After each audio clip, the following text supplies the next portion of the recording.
Over the next few weeks, we will be interviewing the authors from the collaborative book, The Grief Experience: Tools for Acceptance, Resilience, and Connection, which is set to release in February of 2024.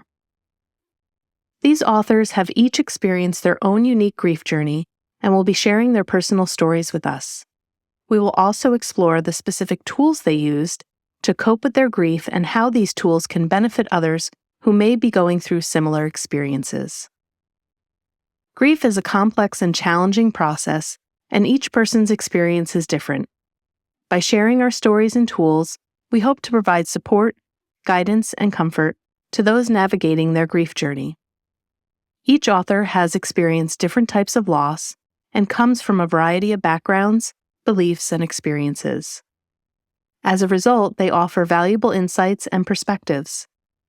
We are honored to have them join us on this podcast series and to share their stories and tools with you, our Path 11 podcast listeners.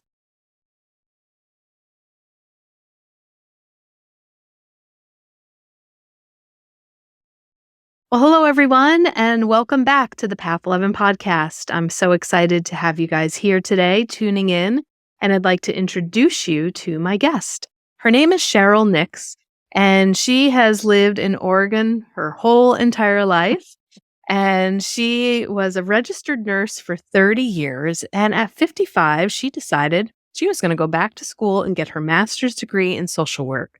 She realized she wanted to keep working as an older adult and have a private practice as her encore career.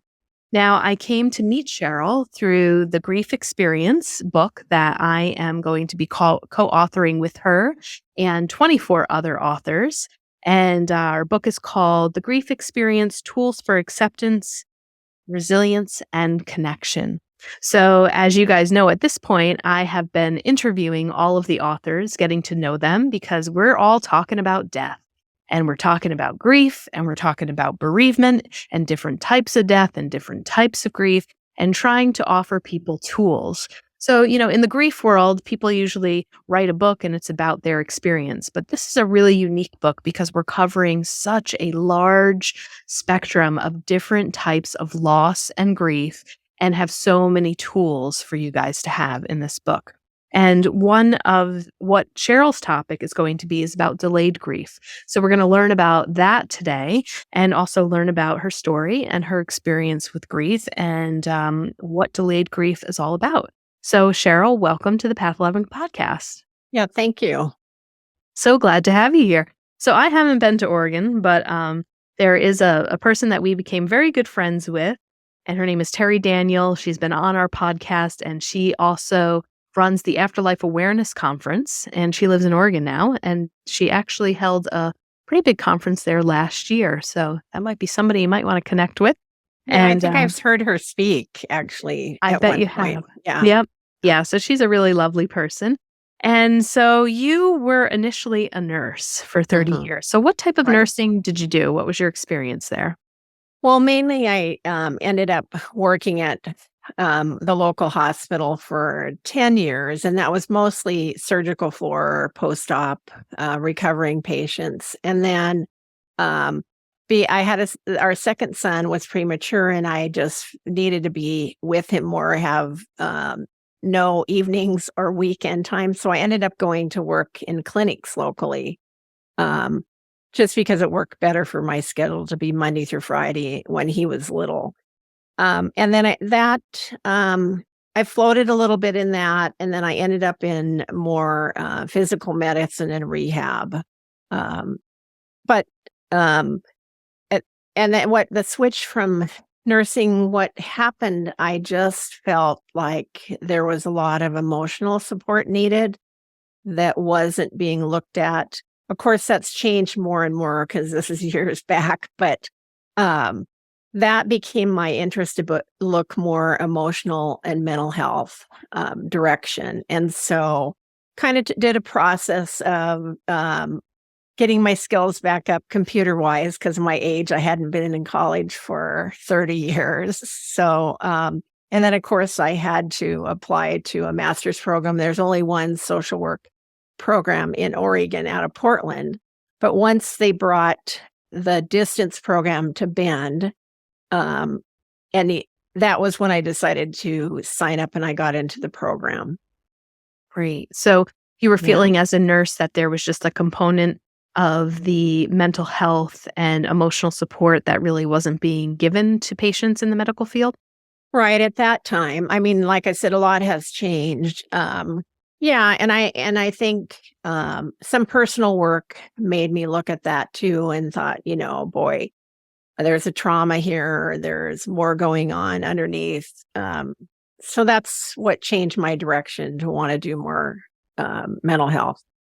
Right. So the mental health that you're doing now, are you also specializing in grief, or is grief just one component of the services that you're offering?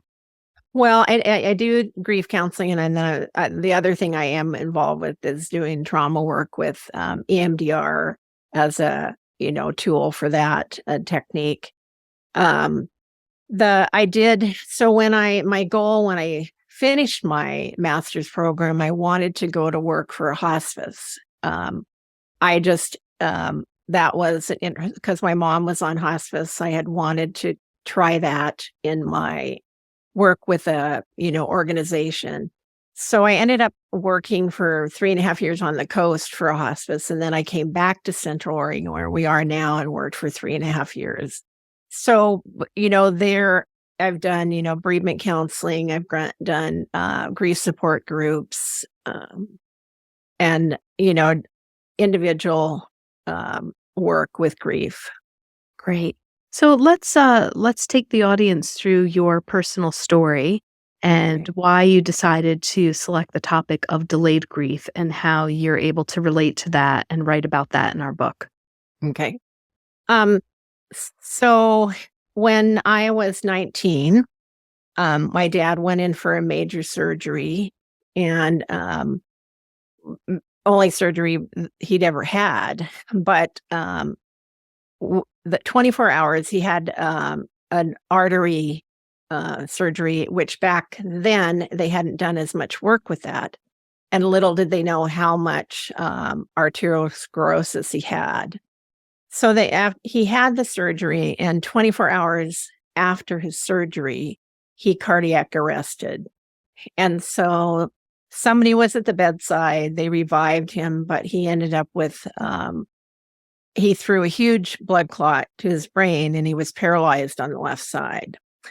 And so that, he ended up in intensive care with a trach, and unable to really communicate with us because of the trach. And from there, we felt, because he was in his late 50s, he was 59, and had 3 kids, all of us teenager, one, and then my brother was out of the house, married and out of the house. But um, we just saw from the look in his eye and what he chose to do. He refused to do the exercises to keep his lungs clear, or do the exercises. Because basically, I think he had seen his father suffer a stroke and be in a nursing home for years, that he did not want to live like that and put us through that. So he quit fighting, and within 2 weeks, he passed away. Wow. Yeah. That's really quick. Yeah. 2 weeks from the surgery? Surgery. Yeah. Wow. Okay. Yeah. Yeah. So, So as this 19-year-old, how did you handle that? Did you not handle it or just ignore it? Because we're talking about delayed grief here. right. Yeah. Um, so, I mean, it was devastating. It was so difficult to watch him, in that situation, and he cried often. It was just terrible to see his emotional status and how things were. And just even when the alarms went off, the heart monitors stuck to him, if they came undone, the alarm would go off. And I could see the fright in his eyes, and actually had nightmares about that for years. So when, that's a sudden death, considered a sudden death because it happened so fast and no preparation for that. And he was, a businessman, very active in the community, in a small community. And so it was just shocking, the experience. And so which with grief, a lot of people go through feelings of feeling numb or, confusion. It was very confusing. I just felt like I was a robot um, for a long time, just walking in a daze after that, just because hard to realize this vibrant man was gone. So, Yeah, and so quickly. And so when you were kind of walking around in that daze, kind of feeling numb, like how many years did that last for you? well, the numb part, I don't know, a couple years maybe for that. But with the delayed grief, in which unfortunately for our culture, lots of times people will say, just get over it, or you should be done with, you know, grieving. And that I had a summer job and went back to work maybe a month after that, or maybe it was 2 months. But I remember, people saying that, you've got to move on in life. And I never actually had anybody that encouraged me to cry and talk about it at that time. And so, I mean, even in the summer, I remember my boss, I called in sick a couple times, and I remember her sitting me down and saying, you have to move on. And so there were all these messages kind of to stuff it and not to deal with it, not to look at that. Mhm. And so when did you start to look at your grief and work on the trauma of this? Um, so well, a long time. And so it was a long time until I got to that. And that's where, my interest in talking about delayed grief. So um, I went back to school after, that summer job, and went into nursing and did a 2-year nursing program. And then I ended up, when I went to work at the hospital, I found myself in situations where people were losing a family member, or even hearing a heart monitor, the alarms go off. And so I had a trigger back that would jump me back to that experience. And um that, was difficult to deal with. And then I realized I had really underlying depression. And so not until 12 years after that, losing my dad, did I finally, realize something's wrong here. I need to deal with some things. And so that's when I ended up finding a licensed clinical social worker who was wonderful and had done some work with hospice and grief. And that's when I started my grief work. Wow. Yeah. So your dad passed away when you were 19 and about 32. You were about Uh-huh. 32 years old when Yeah. you started the grief work. Yeah. Yeah. And so how did you handle, without doing any therapy and stuff, moving through your nursing career and, having to be triggered or have those triggers, because it sounds like you found a way to cope 12 years until you finally said, okay, I need to address this. Yeah, I don't what helped me, I think probably I did, some running, and I did some walking, which was, helpful for me just to reflect. But I didn't have much in the way of coping. And that was as years go by, then people are less and less to understand that you want to talk about that stuff. Mm. And it becomes, okay, there's something wrong with me. I'm not normal. Why am I feeling some things? So, without good education, um, I don't think I coped. I think I just, and that's where the depression came in. It's like, okay, what's wrong here? I'm not dealing with something. Um, Right. Now, in your clinical practice, it sounds like you got trained in EMDR. Did you experience that as a client with your therapist in helping you through the grief process? I did. And so, that was back when even, basically it was just coming into practice. And my therapist once, I I developed rapport and trust with her.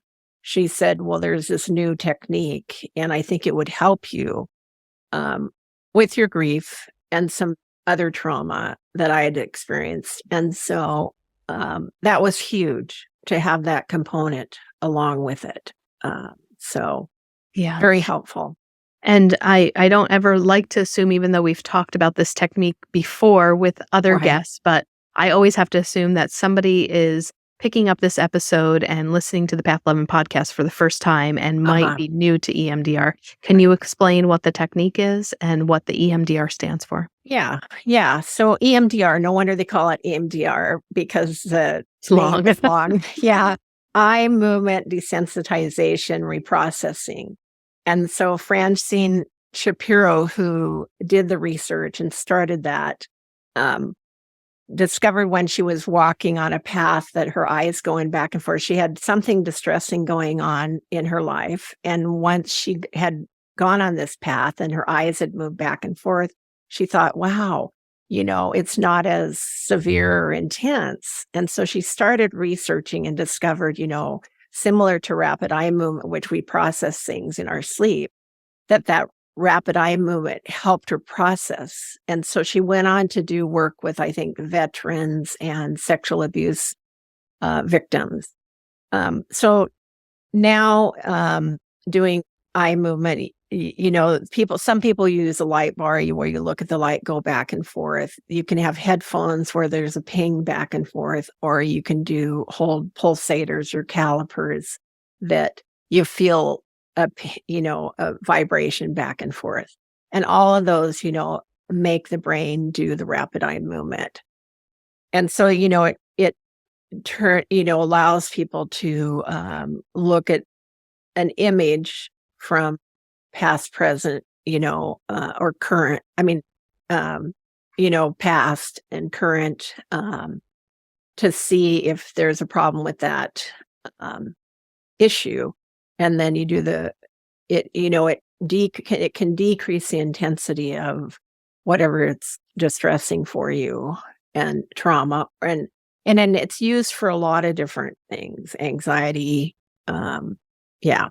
Yeah. It's So, a great tool. I've used it yeah. personally for myself and in my grief process and trauma and all of that. And it just it's amazing. It really, I feel like, gives their life back again in some ways. Uh-huh. The other really cool thing that I learned about this year, and it was through Kelly Doherty, actually, who's helping us, with this whole book and that we're writing here with everybody. She brought a book into work one day, and it was all on induced after death communication using EMDR therapy Oh, by okay. Alan Botkin. And so I had the chance to also find the person who co-authored the book, and they're a part of our documentary that we're working on after death communication, and it's pretty phenomenal. And kind of going off on a little bit of a tangent, have you ever had any after death communication with your father since he's passed at all, or do you feel like you get any signs from him? Or I actually, it's funny because I'm trying to think how many years back. Anyway, he had a brother that moved to Oregon from California and wanted to. They grew up in Oregon, and this uncle had been in California all his life, and all his working life, I should say. He came back to our area, and I had a chance to, get to know him and spend time with him. And then when he passed away, it was funny because I think I was showering to go maybe to the funeral or shortly after he died. And I felt this presence of my dad. And I mean, this will bring tears to my eyes a little bit because I said, your brother's coming to meet you. And so it was such a strong, so I feel like there was a presence from my dad at that time. And there were 4 boys in the family. And I think my uncle always loved telling the story that, because they had to share a bedroom and share a bed, that my dad was how he kept warm because they'd cuddle at night when it was cold, so I knew how close they had been. And, so that no surprise that I felt that presence, and my dad was in the room. Absolutely. So, Yeah, and yeah. that's one of the known after death communication. It's just this feeling, this the Uh-huh. feeling of presence, that they're Mhm. there. Now, did your mom also pass? She did. She did. So Yeah. so when her passing came, having gone through this grief process, having met a therapist in your 30s, did your mom pass before your 30s or after? Um, she passed when I was in my 40s. Okay. Yeah. So did you handle that grief differently? Were you more aware or willing to kind of work with the grief and meet the grief as opposed to having it delayed, Yeah. delayed? Yes. And with her, because and I can compare because very different deaths because she had ended up with Parkinson's. She ended up having open heart surgery. She fell and broke her hip. So she was in a foster home and just slowly, um, dwindled. And, then she had trouble with swallowing and had some issues with fluid and stuff in the lungs and ended up getting pneumonia. But so with her slow demise and her health changes, she passed away 23 years, I think, after he had died. And so we talked a lot, after I had done my work about her husband and my dad. And then with her, just talked a lot about, what was ahead, what was happening, so definitely much different. There was a lot of, anticipatory grief with her just because we knew, even especially after she fell and broke her hip, that was she just slowly got worse. And yeah. Yeah, so that's just a good example too that you know, the way that people die can create a totally different grief Hmm. experience, Hmm. that carries some weight in the whole process of grieving. And that when you go through one, like it can be very different, just Hmm. even the dynamics of the relationship, can change the way that the grieving, process is handled or goes through, the person goes through. So I would say that there's never like two deaths alike, and some people will be shocked, like, oh, I responded this way to my dad and this way to my mom, It's almost Hmm. like you might be expecting that you might have the same reaction or the same feelings or emotions. But Hmm. I have found that that's just not the case. Yeah. Correct. Yeah. Yeah. And even with my hospice work, going into homes, you really see, how different it can be for a lot of different factors. Yeah. Yeah. So I know in our book, we're all trying to offer the readers a tool, and we're pre recording all these interviews before any of us have started writing.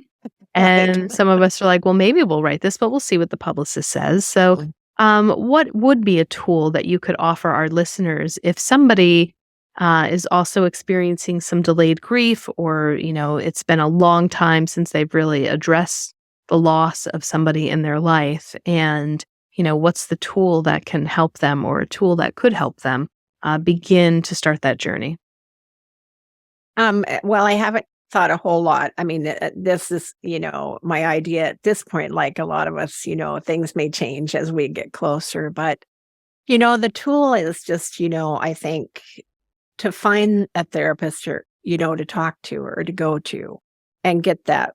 Because I think just building trust and being able to talk about it to begin with, so many people, like I said, stuff it and don't talk, they just move on in life. So to find a therapist to talk to and have that opportunity to share those deep feelings, to be able to cry in a safe, confidential space. Um, so that at this point, but I'll probably do some ideas or think of some other ideas that were helpful for me that I can turn into a tool for people. Right. Well, great. Well, I'm looking Yeah. forward to reading your chapter and Yeah. seeing what you come up with. Now, for our listeners, for your private practice, because you're in Oregon, what part of Oregon, and are you accepting new people into your practice, or are you full?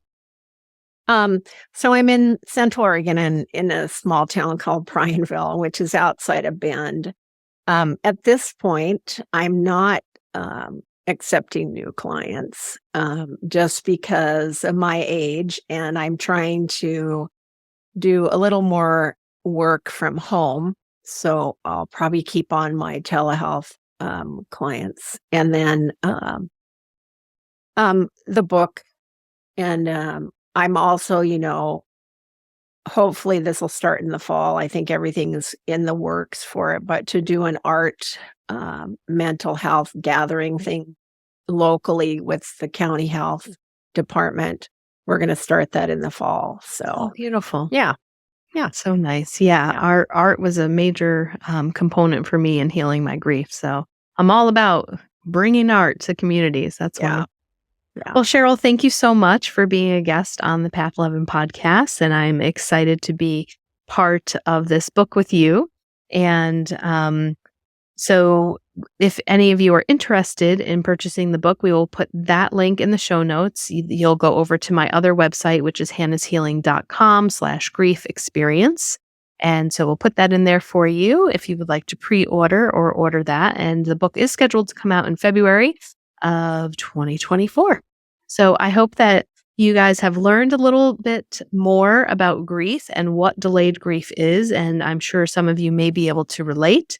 And, really hope that if you stumble upon this podcast and maybe you have delayed addressing your grief, that this is your sign to start to look at it, address it, get in touch with somebody, read some books about it, and just start on your journey, because I know it can seem scary, but it's so rewarding once you begin to move through it and you can kind of really lift some of that heavy energy off of your soul.